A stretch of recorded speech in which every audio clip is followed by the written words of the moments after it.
The diplomatic reception hall buzzed with conversations in 20 different languages. Ambassador Daniel Reed adjusted his collar and glanced down at the carrier by his feet. Inside, Whiskers pressed her pink nose against the mesh door, watching the strange beings moving around the room. "You ready, girl?" Daniel whispered, unlatching the carrier. The tabby cat stepped out with the confidence of someone who owned the entire station. Her tail pointed straight up as she surveyed the massive chamber filled with aliens from across the galaxy. None of them had ever seen anything quite like her. Daniel had argued with his superiors for weeks about bringing Whiskers to the summit. They said it was unprofessional.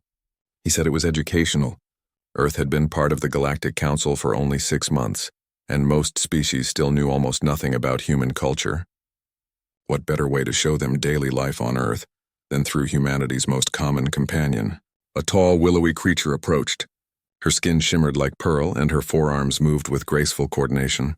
This was Ilara, the Tethian representative Daniel had been corresponding with for months.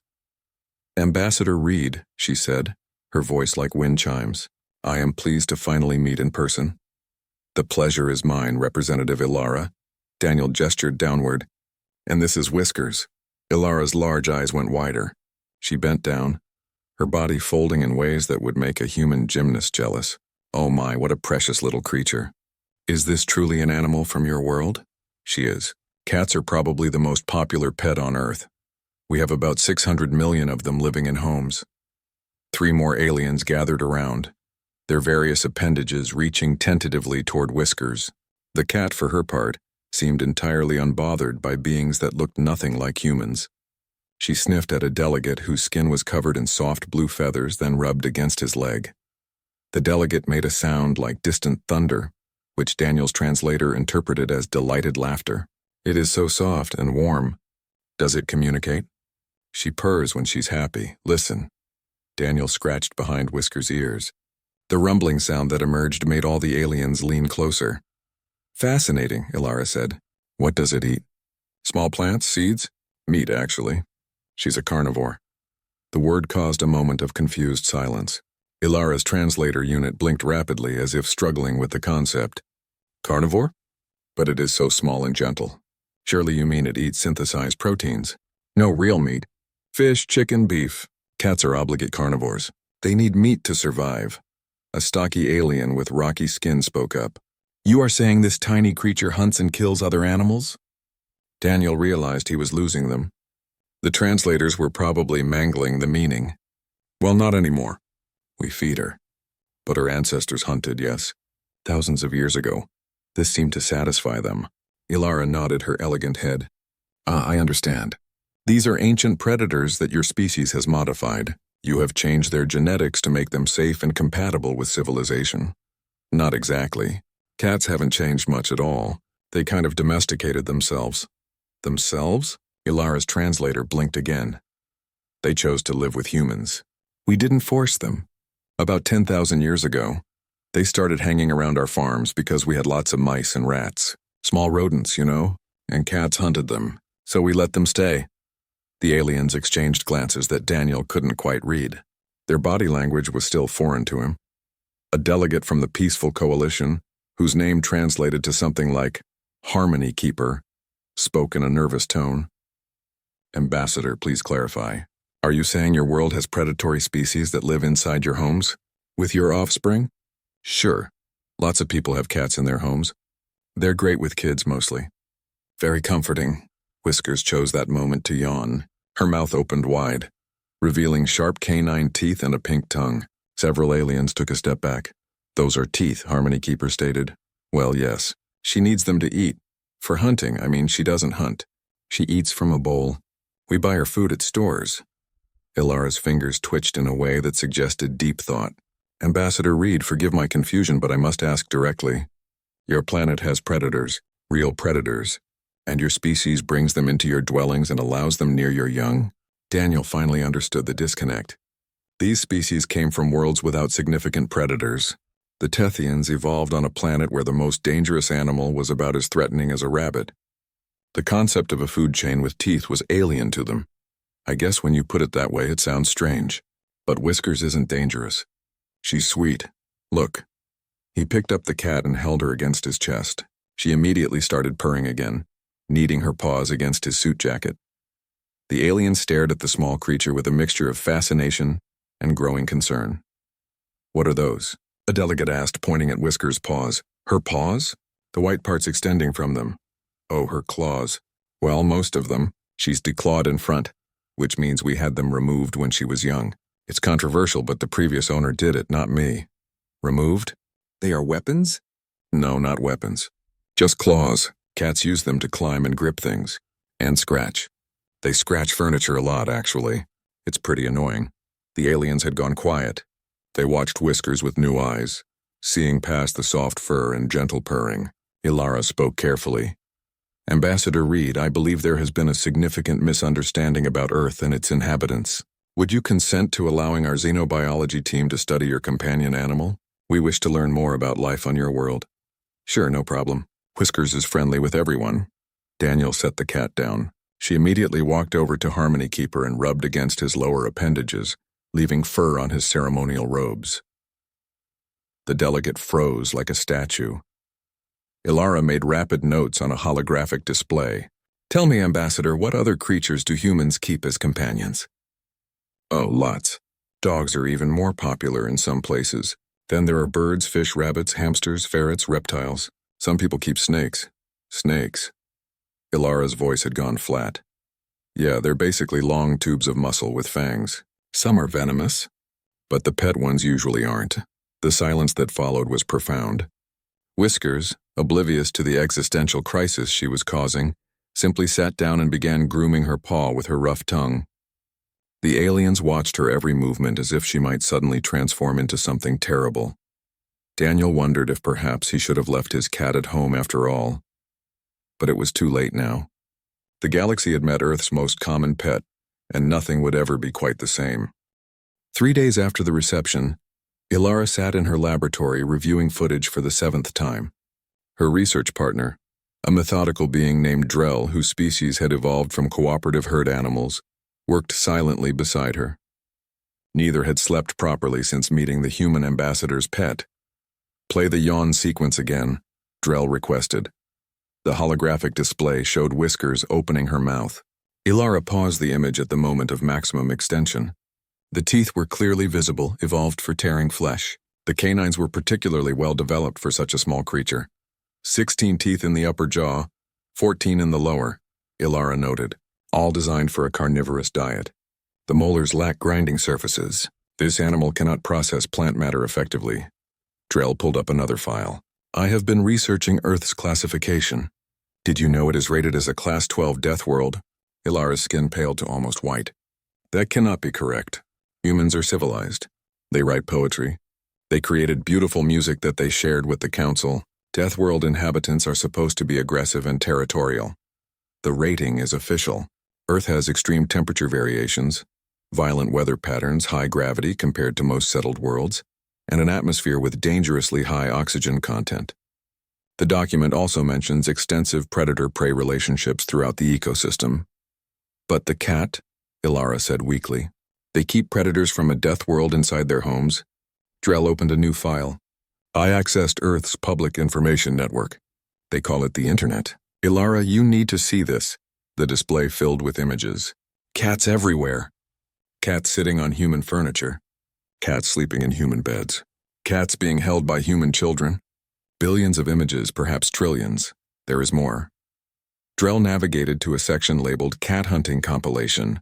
The video began playing. A cat crouched low in grass, its body compressed like a spring. In a blur of motion, it launched itself at a small bird. The attack took less than 2 seconds. "The bird never had a chance." "Pause," Ilara whispered. "Analyze that movement." The computer processed the footage. Numbers appeared on the screen. Initial acceleration, 0 to 32 kilometers per hour in 0.4 seconds. Reaction time, 40 milliseconds. Kill strike accuracy, 97% within optimal range. Drell pulled up comparison data. For context, the fastest warrior from my homeworld can accelerate to 15 kilometers per hour in 2 seconds. Our elite soldiers have reaction times around 200 milliseconds. This cannot be accurate. I ran the analysis 4 times. It is accurate. And Ilara, there is worse news. How could there be worse news? Drell opened a scientific document from Earth. This is a study from their biological research institutions. Domestic cats allowed to roam outdoors kill between 1 and 4 billion birds per year on Earth. Additionally, they kill between 6 and 22 billion small mammals annually. Ilara felt dizzy. Billion? With a B? Yes. The study notes that many cats hunt for sport rather than hunger. They kill because they enjoy it. They enjoy killing. That is what the research indicates. Cats have retained their hunting instincts despite living with humans for thousands of years. The instinct is so strong they cannot suppress it even when well fed. Ilara stood and paced the laboratory. Her forearms gestured in distress. We invited humans into the council. We gave them access to diplomatic stations. We have been treating them as equals to the Tethians, to the peaceful coalition, to all the civilized species. And they live with creatures that kill billions of animals for entertainment? Drell rotated his large head.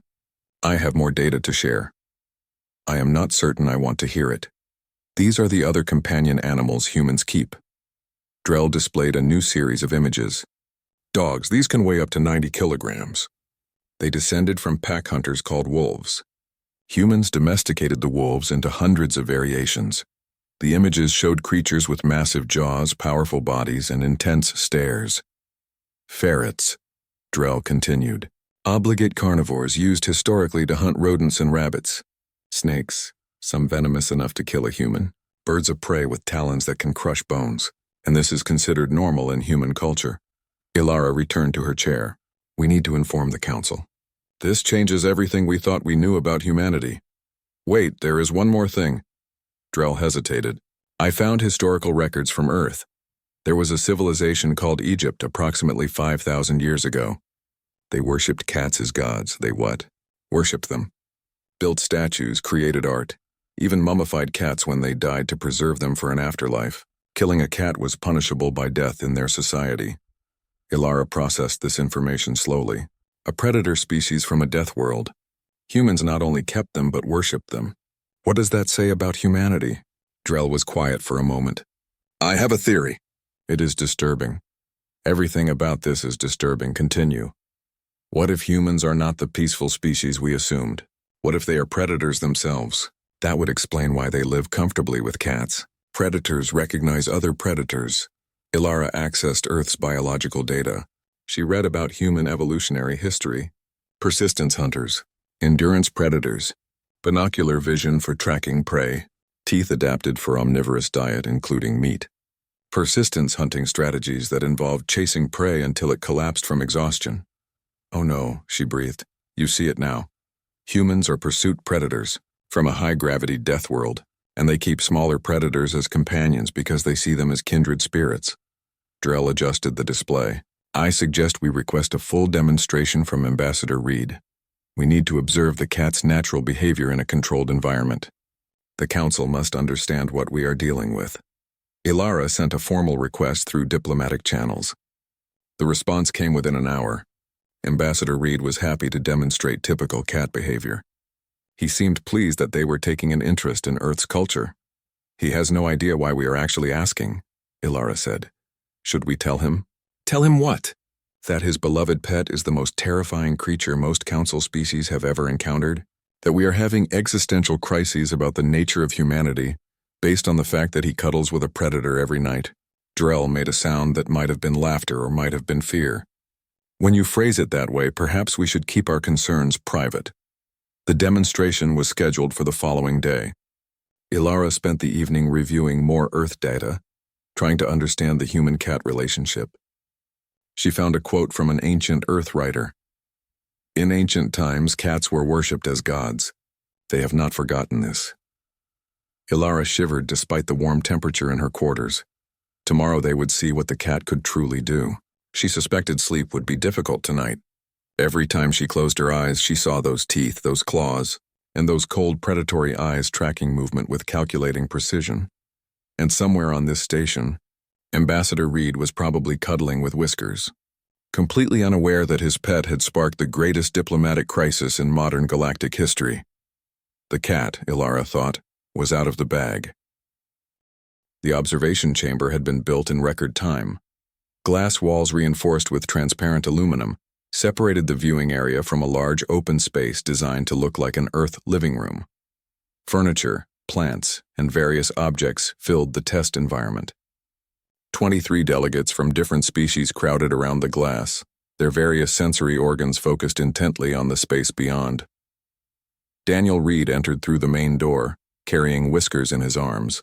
The cat looked sleepy, her eyes half closed in contentment. "Good morning, everyone," Daniel said cheerfully. "Thanks for setting this up, though I have to say this seems like a lot of fuss for showing you how a cat plays." Ilara spoke through the communication system. "We wish to understand Earth's companion animals better. Please proceed with normal activities." Daniel shrugged and set Whiskers down on a soft couch. The cat immediately curled into a ball and closed her eyes completely. She's probably going to nap for a bit," Daniel said. "Cats sleep like 16 hours a day." 16 hours? Drell's voice carried surprise. "Yeah, they conserve energy. It's instinct from when they had to hunt. Rest between hunts, you know." The aliens watched the sleeping cat with intense focus. Several took notes. One delegate activated a medical scanner, checking the cat's vital signs from a distance. Daniel reached into his pocket and pulled out a small device.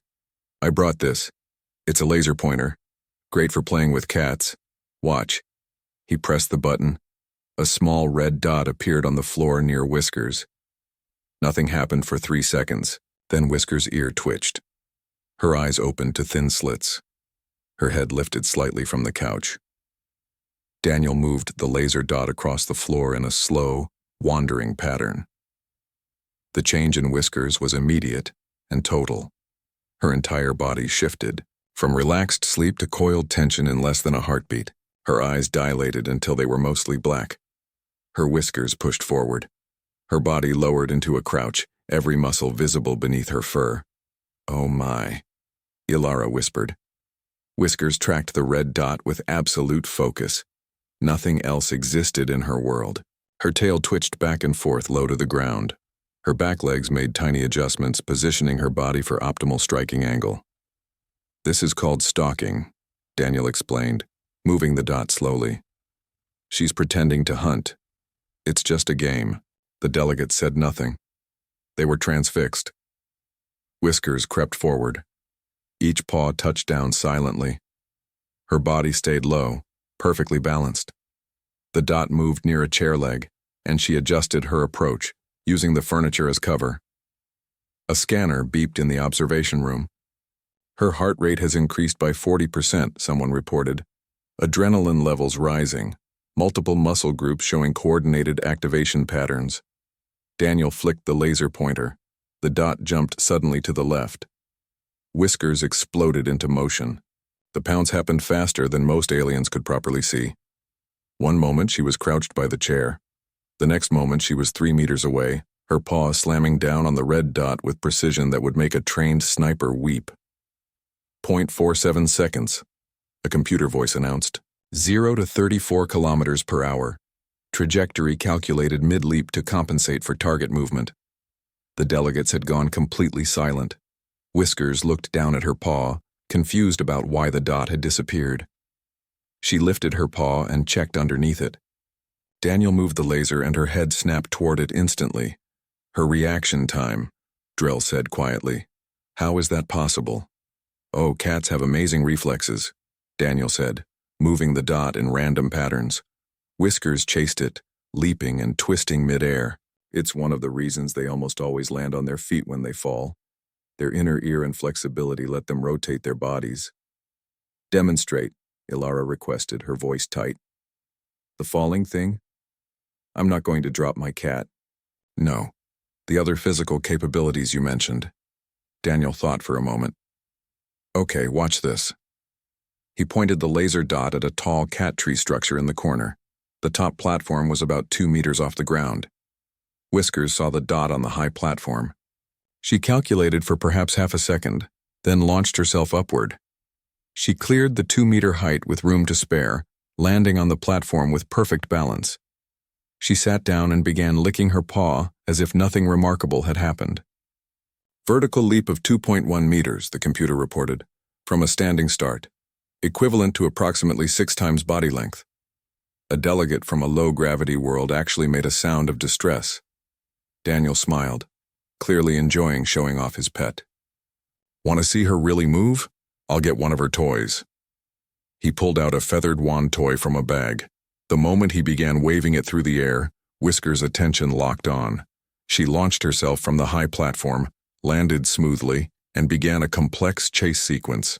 She ran, leaped, twisted, climbed the furniture, jumped between surfaces, all while tracking the moving toy with absolute precision. Her spine bent in ways that seemed to defy skeletal structure. She made a vertical wall climb, her claws gripping the textured surface briefly before pushing off into a spin. "Stop," Ilara said. "Please stop the demonstration." Daniel lowered the toy, confused. "Is something wrong? She's just playing." Whiskers denied her game, walked calmly back to the couch and resumed her nap as if she had not just demonstrated combat capabilities that exceeded most galactic military standards. "Ambassador Reed," Ilara said carefully, "you mentioned this cat is elderly?" "Yeah, she's about 14 years old. That's pretty old for a cat. She's slowed down a lot. When she was young, she could really move." "And you said she is declawed?" "In the front, yes. The previous owner had it done.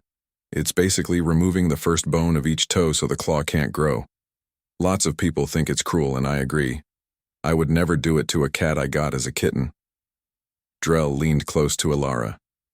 "He is saying this creature is operating at diminished capacity and has been deliberately handicapped by removal of primary weapons." Ilara felt faint. What would a young, fully intact cat be capable of?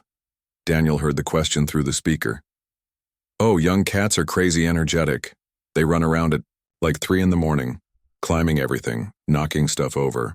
We call it the zoomies. It's pretty funny, actually. And cats with claws can really tear up furniture.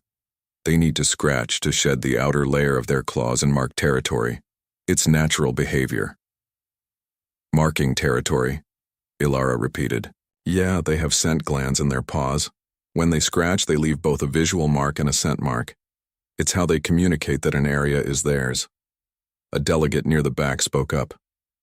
"Ambassador, how often does your cat attack you?" Daniel laughed. "Attack me? Whiskers? Never. Well, sometimes she gets excited during play and might swat at my hand, but she doesn't use claws since she doesn't have them. And even when cats do have claws, they usually pull their punches with humans they like. They know we're fragile." The silence that followed was profound and deeply uncomfortable. "They know we are fragile," Ilara repeated slowly. "The predators know their human companions are vulnerable, and they choose not to harm them." "Well, yeah. Cats are pretty smart. They understand we're their family." Drell pulled up a file. "Ambassador Reed, our research indicates that domestic cats kill billions of small animals annually on Earth. Can you explain this?" "Oh, sure. Outdoor cats hunt. It's instinct, they can't help it. Even well-fed cats will hunt birds, mice, whatever moves. It's a conservation problem, actually. House cats are an invasive species in a lot of ecosystems." "But you allow this?" "It's complicated. Some people keep their cats indoors to prevent hunting. Some use special collars with bells to warn prey animals. But yeah, cats are predators. That's just what they are." Whiskers chose that moment to wake up, stretch, and yawn widely. Her mouth opened to show every one of her 30 teeth designed for killing.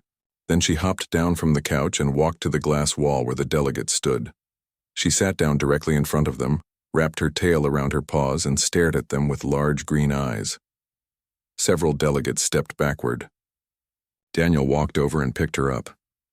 "I think she likes you all, see? She's purring." The rumbling sound that emerged from the small predator sent chills through every being in the observation room. They were standing meters away from a creature that could probably kill most of them in seconds, and it was making sounds of contentment in the arms of a human who found this perfectly normal. "Thank you for the demonstration," Ilara managed to say. "It has been very educational." "Anytime," Daniel said, waving cheerfully. "Let me know if you want to learn more about Earth animals. I've got tons of cat videos on my tablet." As he left with Whiskers, the delegates remained silent. Finally, someone spoke. We need to call an emergency council session, everyone agreed. Deep in the archives section of the station, a historian named Petrin worked through the night. His species, the archivists, had evolved specifically for information processing. His 6 eyes could read multiple documents simultaneously, and his branching neural structure allowed parallel processing of complex data. He had been assigned to investigate Earth's historical relationship with cats. What he found disturbed him more than anything he had encountered in 300 years of scholarly work. "Ilara," he said through his communication device, "you need to see this immediately." Ilara arrived within minutes, along with Drell and 3 other council researchers. They gathered around Petrin's workspace, where holographic displays showed ancient Earth documents, artwork, and archaeological data. "I began with the period Ambassador Reed mentioned," Petrin said, "ancient Egypt, approximately 3,000 to 5,000 years ago. But the relationship goes back much further." He displayed an image of a clay figure. "This is from Cyprus, 9,500 years ago. It is a cat, buried ceremonially with a human. This suggests the human-cat bond was already established and important enough to warrant burial rites." 9,000 years, Drell said quietly. "That predates most known domestication events in galactic history." Petrin switched images. "The Egyptian period is particularly revealing. Observe. The displays filled with art from ancient Egypt. Cats everywhere, cats in paintings, cats as statues, cats wearing jewelry, and most disturbing, cats with the bodies of humans. This is the goddess Bastet," Petrin explained. "Half human, half cat. Egyptians believed she represented protection, fertility, and motherhood. They built entire temples to worship her. Killing a cat even accidentally was punishable by death." Ilara stared at the image of Bastet. "They created gods in the image of cats." "Not just Egypt," Petrin continued, pulling up more files. "In Japan, the Maneki Neko, or beckoning cat, is a symbol of good fortune. In Norse mythology, the goddess Freya rode a chariot pulled by cats. In Islamic tradition, a cat named Muezza was beloved by the Prophet Muhammad, who reportedly cut off his sleeve rather than disturb his sleeping cat. This is a pattern across multiple human cultures," Drell observed. "Yes, and it gets more interesting." Petrin opened genetic data. Humans did not breed cats the way they bred dogs. Dogs were actively selected and modified over thousands of years, creating hundreds of distinct varieties with specific purposes. Cats domesticated themselves. "Explain," Ilara requested. "Approximately 10,000 years ago, humans developed agriculture. They stored grain, which attracted rodents. Wild cats, which are solitary hunters, noticed the concentration of prey around human settlements. The cats chose to stay near humans because hunting was easier there." Petrin displayed a genetic timeline. "The remarkable thing is how little cats have changed. Dogs are genetically very different from wolves, but domestic cats are nearly identical to their wild ancestors. They retain 95% of their wild behavioral patterns. So cats have been living with humans for 10,000 years while remaining essentially wild predators," Ilara said. "Correct, and humans apparently find this acceptable, even desirable." Petrin opened a new file. "Now observe what happened when cats spread beyond Egypt. The Romans brought cats throughout their empire for pest control. During the Middle Ages in Europe, cats were sometimes associated with witchcraft and killed in large numbers. The result was an explosion in rat populations, which contributed to the spread of the Black Death plague that killed millions of humans. They killed their own predators and suffered for it," Drell noted. "Yes. After that, cats regained favor. By the 19th century, cat shows were popular entertainment. Humans began breeding cats for specific appearances, creating long-haired varieties, short-faced varieties, hairless varieties. But again, unlike dogs, the behavioral changes were minimal. A Persian cat is still a predator. A Siamese cat still hunts. They look different, but the instincts remain." Ilara processed this information. "What you are describing is a 10,000-year experiment in living with predators. And not just tolerating them, but inviting them into homes, breeding them, worshipping them. I have more." Petrin pulled up modern Earth data. "In the current era, cats dominate human internet culture. There are more videos and images of cats on Earth's information networks than almost any other subject. Humans spend billions of credits annually on cat food, cat toys, cat furniture, and cat medical care." He displayed statistics. 600 million domestic cats worldwide. In some countries, more than half of all households have at least one cat. The global cat industry is worth over 70 billion Earth dollars annually. A researcher spoke up. Why? What do humans gain from this relationship? I investigated that question extensively, Petrin said. The practical benefits are obvious. Cats control rodent populations, protecting food supplies and reducing disease. But humans report other benefits. They say cats reduce stress, lower blood pressure, provide companionship. Studies show that humans who keep cats have lower rates of heart disease and depression. A symbiotic relationship, Ilara said. Perhaps. But consider this. Petrin's tone grew more serious. Cats have no loyalty requirement. Dogs are pack animals that transferred their loyalty from wolf packs to human families. They want to please their humans. Cats do not have this trait. Cats are not trying to please anyone. Then why do they stay? The current theory is that cats view humans as large, non-threatening cats. They treat humans the way adult cats treat other adult cats they tolerate. The purring, the rubbing, the slow blinks, these are all cat-to-cat social behaviors. Humans are simply incorporated into the cat's social structure as equals, or sometimes as inferior. Drell made a sound of disbelief. The predators see humans as equals at best? At best, Petrin confirmed. There is evidence that cats sometimes view their humans as incompetent hunters who need to be taught. This is why cats bring dead animals to their human companions. They are trying to feed their humans because they think humans cannot hunt properly. The room fell silent as everyone absorbed this. Let me understand this completely, Ilara said slowly. Cats domesticated themselves for access to prey. They have not significantly changed genetically in 10,000 years. They do not serve humans or obey humans. They view humans as equals or inferiors. They maintain all their predatory instincts. And yet humans worship them, spend billions of credits on them, fill their homes with them, and consider them beloved family members. That is accurate, Petrin confirmed. What does this tell us about humans? Petrin brought up one final document. I researched human evolution as well. Humans are pursuit predators. They evolved to chase prey over long distances until the prey collapsed from exhaustion. They have exceptional endurance, can regulate body temperature through sweating, and can track prey over days if necessary. They are also cooperative hunters who use tools and strategy. He displayed images of human anatomy, binocular vision for depth perception, forward-facing eyes like other predators, teeth adapted for tearing meat, digestive system capable of processing raw flesh, though they prefer cooking, high caloric needs, and most significant, they evolved on a Class 12 death world with extreme conditions. So humans are predators from a death world who keep other predators as companions, Drell summarized. It would appear so, Petrin said, and they are so comfortable with predation that they find it entertaining to watch smaller predators hunt. They make games of it. They laugh when cats chase laser pointers or pounce on toys. Ilara felt a fundamental shift in her understanding. We have been evaluating humans as if they were like us, peaceful species from peaceful worlds, but they are not like us at all. No, Petrin agreed. They are not. And that may be why the Galactic Council needs them.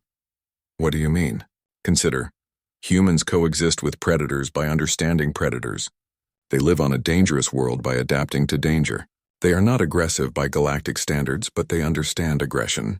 If we ever face a genuine threat, humans may be the only species capable of responding appropriately. Because they are predators themselves, Ilara said. Because they understand that survival sometimes requires predatory thinking. And somehow they balance that with art, music, poetry, and love for small furry creatures that barely tolerate their presence. Ilara looked at the images surrounding her. Cats through human history, beloved, worshipped, tolerated, and always keeping their wild hearts. I need to present this to the council, she said. They must understand what Earth truly is. Be prepared for panic, Petrin warned. Most species will not react well to learning that we have welcomed sophisticated predators into the galactic community. I know, Ilara said, but they deserve the truth, all of it. She gathered the data and left the archives, her mind racing with implications. Somewhere on the station, Ambassador Reed was probably giving Whiskers her evening meal, completely unaware that his cat had become the key to understanding humanity's place in the galaxy. The emergency klaxon woke Daniel at what his watch told him was 3 a.m, station time. He sat up in bed disoriented. Whiskers, who had been sleeping on his chest, made an annoyed sound and relocated to the pillow. His communication panel blinked urgently. He pressed the button. Ambassador Reed, this is station operations. We have a situation that requires immediate evacuation of Section 7, including your quarters. Please proceed to the safe area on Level 4. What kind of situation? Daniel asked, already pulling on clothes. Pest infestation. The creatures are multiplying rapidly and have breached containment. They are damaging critical systems. Daniel scooped up Whiskers and grabbed her carrier. I'm on my way. The corridors were full of aliens moving quickly toward designated safe zones. Daniel caught up with Ilara, who looked exhausted and worried. What kind of pests are we dealing with? He asked. They resemble what Earth would call rodents, she said. A cargo ship brought them accidentally. They have been breeding in the hydroponics bay. Our standard pest control is not working. How many are there? Estimates suggest several hundred, possibly more. They are eating the food crops and chewing through insulation and wiring. If we cannot stop them, we may lose life support in several sections. They reached the safe area where dozens of delegates were gathering. Security personnel sealed the doors behind them. A large display screen showed live footage from cameras throughout the affected areas. Daniel watched the screens. The creatures were indeed rodent-like, about the size of rats with long tails and sharp teeth. They moved in groups, bold and unafraid. What have you tried? Daniel asked. A security officer responded. Sonic deterrents, which they ignore. Capture traps, which they avoid. We are preparing to use chemical fumigation, but that will contaminate the entire hydroponics bay and destroy months of food production. Daniel watched the screens for another moment. The rats were everywhere, chewing through bags of stored food, climbing the walls, investigating everything with their twitching noses. I have a solution, he said quietly. Everyone turned to look at him. Let Whiskers out in there. She'll take care of it. The silence was immediate and total. Ilara spoke first. You want to release the predator? She's a cat. This is literally what cats were domesticated for. Pest control. One cat could clear out a barn full of mice in a few nights. The security officer looked skeptical. The creature is small and elderly. How effective could it be against several hundred pests? Daniel almost laughed. You really don't understand cats yet, do you? Drell pushed forward through the crowd. We have observed the cat's capabilities. The ambassador may be correct. However, can you control the animal? Will it return when the task is complete? Whiskers always comes when I call her. Well, usually, mostly. Look, she'll be fine, and your pest problem will be solved. Ilara and the security chief exchanged glances. The security chief pulled up damage reports. We are losing critical infrastructure. The fumigation option will take 6 hours to prepare, and will render the hydroponics bay unusable for weeks. We do not have many alternatives. This is highly irregular, Ilara said. But time is critical. Ambassador Reed, if we allow this, you will remain in communication range to recall your animal. Agreed? Agreed. They worked out the logistics quickly. Daniel would carry Whiskers to the edge of the contaminated zone, release her into the sealed sections, and monitor her progress through the camera system. When the pest population was under control, he would retrieve her. 20 minutes later, Daniel stood at an access door to Section 7. Whiskers was alert in his arms, her ears swiveling toward the sounds beyond the door. She had picked up on the unusual activity and seemed curious. Okay, girl, Daniel said quietly. I know you're old and retired, but I need you to do what you do best. There are rats in there. Lots of rats. Can you help? Whiskers meowed softly. Her tail twitched with interest. Daniel set her down. The moment the door opened, Whiskers' entire demeanor changed. Her nose lifted, catching scents. Her whiskers fanned out. Her pupils dilated. She had caught the scent of rodents. Without a sound, she slipped through the door and vanished into the shadows. Daniel returned to the observation room where dozens of aliens were now gathered around the screens, watching camera feeds from throughout Section 7. For several minutes, nothing happened. The rats continued their destruction, unaware of the new presence in their territory. Then, on Screen 4, something moved in the shadows. Whiskers emerged from behind a storage container low to the ground. She had spotted a rat that had separated from the main group. The rat was focused on chewing through a bag of grain. What happened next was a masterclass in predatory behavior. Whiskers crept forward with impossible silence, each paw placed carefully, her body staying below the sightlines. Her tail held low and still. She used every bit of cover, every shadow, every angle. The rat never saw her coming. The strike was surgical. One moment the rat was eating. The next moment it was dead, Whiskers' jaws clamped on its neck. The whole thing took 3 seconds. Several aliens made sounds of distress. That was a perfect kill strike, a security analyst said, his voice filled with professional appreciation. Severed the spine instantly. Whiskers did not eat the rat. She simply left it and moved on to find the next target. Over the next hour, the screens told a story that would become legendary in galactic records. Whiskers worked through Section 7 like a professional exterminator. She was patient, methodical, and utterly relentless. She learned the rats' patterns, predicted their movements, and cut off their escape routes. She used vertical spaces the rats thought were safe, dropping on them from above. She waited motionless for minutes if necessary, then exploded into action when the moment was right. The rats began to panic. They had no defense against a predator they could barely see or hear. They tried to scatter, but Whiskers was faster. They tried to hide, but her sense of smell found them. They tried to fight back once, 3 of them cornering her. It was over in seconds. Whiskers was completely unharmed. The aliens watched in horrified fascination. On screen after screen, the rat population decreased. Bodies appeared in corridors, in the hydroponics bay, in storage areas. Clean kills, efficient and professional. She is not wasting energy, Drell observed. Every movement has purpose. She is not hunting for sport now. This is work. She's protecting her territory, Daniel said, or what she perceives as her territory. The station smells like me, so it's hers now. These rats are invaders. After 3 hours, Whiskers appeared on the main screen in the hydroponics bay. She was sitting in the middle of the floor, grooming her paws. Around her were the bodies of rats. She looked calm and satisfied. How many did she eliminate? Someone asked. A computer counted the visible bodies in all camera feeds. 147 confirmed kills. Extrapolating from movement patterns, approximately 90% of the pest population has been eliminated. The remaining individuals are hiding in areas too small for the feline to access, but they are isolated and can be removed with conventional methods. 147 kills in 3 hours. The number hung in the air. That is a 49% kill rate per hour, the security analyst said quietly, for a single operative, against multiple targets in an unfamiliar environment. Ilara turned to Daniel. Your cat is a more effective security asset than our entire pest control division. Daniel called through the communication system. Whiskers? Come here, girl. Time to go home. On screen, Whiskers' ears perked up. She stood, stretched elaborately, and trotted toward the door where Daniel waited. She emerged from Section 7 looking completely normal, as if she had just been for a casual walk. Daniel picked her up. She was purring. Good girl, he said, scratching her ears. You did a great job. Whiskers rubbed her face against his chin, then yawned. She was ready for a nap. The alien stared at the human cuddling the creature that had just methodically eliminated nearly 150 pests in 3 hours. Ilara approached carefully. Ambassador Reed, I must ask. How many cats did you say live on Earth? About 600 million, give or take. 600 million, Ilara repeated. She looked at the other delegates. Earth has 600 million hunter-killers living in civilian homes.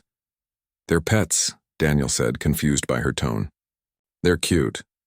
That creature just performed better than our best security teams. She's a cat. It's what they do, Drell spoke up. Ambassador, what would happen if Earth's cat population was weaponized? Daniel actually laughed. Weaponized cats? You can't weaponize cats. They don't take orders. They do whatever they want. That's the whole problem with cats. They're completely independent. But they hunt. Well, yes, that's instinct. You can't train it out of them. The implications settled over the room like a heavy blanket. Earth had 600 million predators with perfect hunting instincts, living alongside humans who found them adorable. I think, Ilara said slowly, we need to reconsider many of our assumptions about Earth and humanity.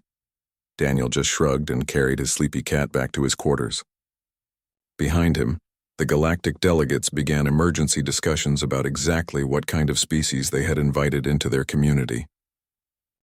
On the screens, station personnel cautiously entered Section 7 to clean up and assess the damage. The rats were gone. The station was safe.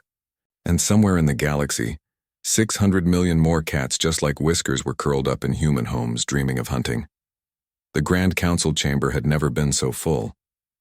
Representatives from every member species crowded into the circular room, with more attending via holographic projection.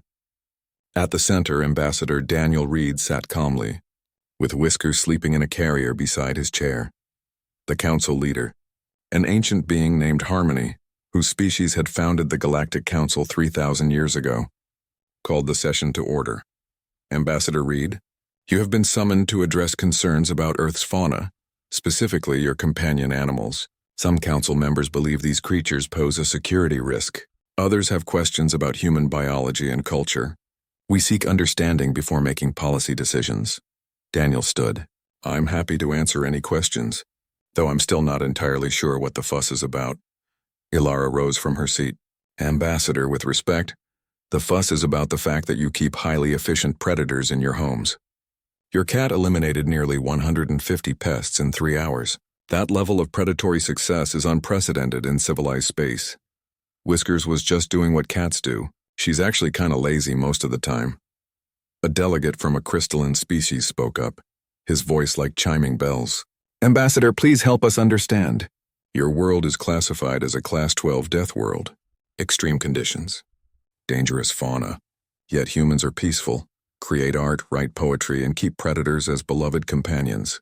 This seems contradictory. Daniel thought for a moment. I guess it seems contradictory if you look at it from the outside. But to us it's just normal. Yeah, Earth is a tough place. We have hurricanes, earthquakes, volcanoes, temperature extremes. We have animals that can kill us easily. But that's just where we live. We adapted. By becoming predators yourselves, Drell said from his seat. Well, yeah. Humans are omnivores. We eat both plants and meat. Our ancestors hunted for millions of years. We're good at it, but we're also good at cooperation, tool-making, and problem-solving. We figured out that working together was more effective than competing. Harmony leaned forward. And the cats? How do they fit into this? Cats chose to live with us. We didn't really domesticate them like we did dogs. Cats just showed up around our farms because we had mice and they liked hunting mice. We liked having fewer mice. It was a mutually beneficial arrangement. But you keep them in your homes now, Ilara said. You feed them so they do not need to hunt. Why maintain the relationship? Daniel smiled. Because they're good company. Yeah, cats are predators, but they're also soft and warm. They purr, which is really soothing. They're funny to watch. And there's something special about being chosen by a cat. Like I said, you can't force a cat to like you. If a cat decides you're family, that's a genuine relationship. A delegate from the Peaceful Coalition stood. Ambassador, I have reviewed your history. Humans have fought wars, terrible wars. You have weapons capable of destroying your entire world. You understand violence in ways most of us do not. Does this not make you dangerous to the galactic community? The chamber went quiet. This was the question everyone wanted asked, but few dared to voice. Daniel met the delegate's eyes. Yes, we understand violence. We've fought each other for thousands of years. We've done terrible things, but we've also learned from that. We created laws, ethics, and philosophy specifically because we know how destructive we can be. We chose to join the galactic community because we want cooperation, not conflict. Pretty words, the delegate said. But how can we trust a species of predators? You can't, Daniel said simply. Not based on words. You have to trust based on actions. We've been part of the council for 6 months. Have we attacked anyone, threatened anyone, broken any agreements? No, Harmony admitted. You have been exemplary members. Then judge us by what we do, not by what you fear we might do. Another delegate spoke up, this one from a species that resembled large, gentle birds. But the cats, Ambassador. You must understand our concern. 600 million predators on your world. What if they were somehow turned against us? Daniel actually laughed. Turn cats into weapons? Have you met cats? They don't take orders. You can't train a cat like you can train a dog. Cats do what they want when they want. The only reason Whiskers helped with the pest problem is because she wanted to hunt. If she hadn't felt like it, nothing I said would have mattered. So they are unpredictable, the bird-like delegate said nervously. They're independent. That's different. Look, I brought some videos from Earth. Maybe if you see how cats actually live with us, it'll make more sense. Daniel activated a holographic display. Images filled the air. Cats sleeping on their backs in sunbeams. Cats being gently held by children. Cats playing with toys. Cats cuddling with dogs. Cats wearing ridiculous costumes for human entertainment. Cats failing to make jumps and falling off furniture. This is what cats are really like, Daniel said. Yes, they're predators, but they're also lazy, affectionate, and sometimes really stupid. They get scared by cucumbers. They knock things off tables for no reason. They chase laser pointers even though they never catch them. He showed more videos. A cat being startled by its own reflection. A cat getting its head stuck in a paper bag. A cat falling asleep in a ridiculous position. The chamber filled with sounds that might have been alien laughter. We don't fear cats, Daniel continued. We love them despite their flaws. Or maybe because of their flaws. They're not perfect killing machines. They're living creatures with personalities. Some are friendly, some are jerks, some are smart, some are dumb as rocks, but they're ours and we're theirs. Whiskers chose that moment to wake up. She meowed loudly, demanding attention. Daniel opened the carrier and lifted her out. She blinked sleepily at the assembled delegates. This is just Whiskers, Daniel said, holding her up. She's 14 years old. She likes salmon-flavored food. She hates the vacuum cleaner. She sleeps 20 hours a day. She occasionally throws up on my carpet. Last week she got scared by a plastic bag. She's not a weapon. She's just a cat. Harmony watched the small creature with ancient, thoughtful eyes. Ambassador Reed, I believe I understand something now. Earth shaped humanity by being dangerous. But humanity was also shaped by learning to coexist with that danger. You do not fear predators because you learn to live alongside them. Exactly, Daniel said. We're not fearless. We're experienced. There's a difference. And this experience, Harmony continued, this understanding of danger and coexistence may be valuable to the Council. Most member species evolved on peaceful worlds. We have little experience with genuine threats. If a real danger ever arose, we would struggle to respond appropriately. Drell stood. I have been thinking about this as well. Humans are not aggressive by our standards, but they understand aggression. They know how to assess threats, develop strategies, and take action when necessary. These are skills we lack. Are you suggesting humans should be our warriors? A delegate asked nervously. No, Drell said. I am suggesting humans should be our teachers. They can help us understand aspects of the universe we have been fortunate enough to avoid. And perhaps if needed, they can help us defend ourselves. Ilara rose. I propose a different perspective. Humans have shown us that strength and gentleness are not opposites. They are capable of violence but choose peace. They keep predators as beloved companions. They come from a harsh world but create beautiful art. This complexity is not a threat. It is a gift. Daniel felt a wave of relief. Thank you. That means a lot. Harmony stood and the entire chamber fell silent. The Council will vote on the following proposal. Earth and its inhabitants, including their companion animals, will remain full members of the Galactic Council. However, import restrictions will be placed on Earth fauna until proper care protocols are established. Ambassador Reed will provide educational materials about Earth's animals to help other species understand them safely, and humanity will be invited to participate in Council security consultations.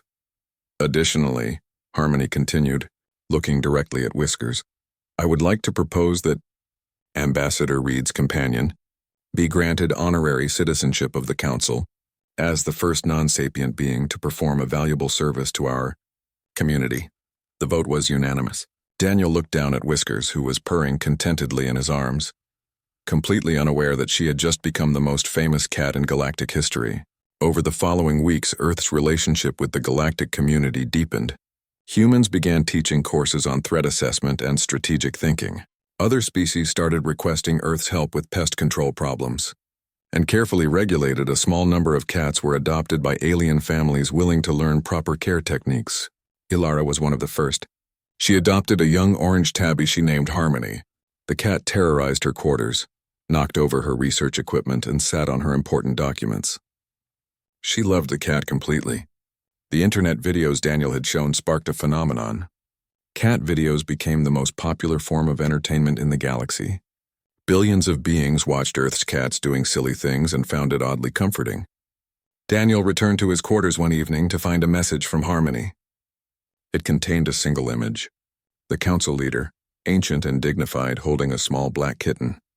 The message read, I understand now. Thank you for this gift of perspective. Daniel smiled and looked at Whiskers, who was, as usual, asleep on his bed. You did good, girl, he said quietly. You showed them that predators and prey can coexist. That being dangerous doesn't mean being cruel, and that sometimes the scariest things come in very small, very fluffy packages. Whiskers opened one eye, gave him a slow blink, and went back to sleep. Outside the window, the stars shone bright. Earth had found its place in the galaxy, not through conquest or domination, but through the simple act of sharing their lives with small, independent, occasionally annoying predators who purred when they were happy. The galaxy had learned an important lesson. Humans were dangerous, yes, but they were also capable of tremendous gentleness. They could hunt, but they chose to nurture. They understood violence, but they preferred peace. And most importantly, they had spent 10,000 years being bossed around by cats and somehow found this perfectly acceptable. That, more than anything else, proved that humanity was exactly the kind of species the galactic community needed. Somewhere in the Council archives, Petrin updated his files on Earth. At the end of his comprehensive report on human civilization, he added a single note. Recommendation: trust the humans. Anyone who can coexist peacefully with 600 million apex predators is clearly capable of coexisting with anyone. The file was marked as essential reading for all new council members. And across the galaxy and homes on hundreds of worlds, cats continued doing what cats had always done. They hunted, they slept, they purred, and they graciously allowed other species to share their space. The humans had been right all along. Cats were not weapons or threats or dangers. They were just cats. And that was more than enough.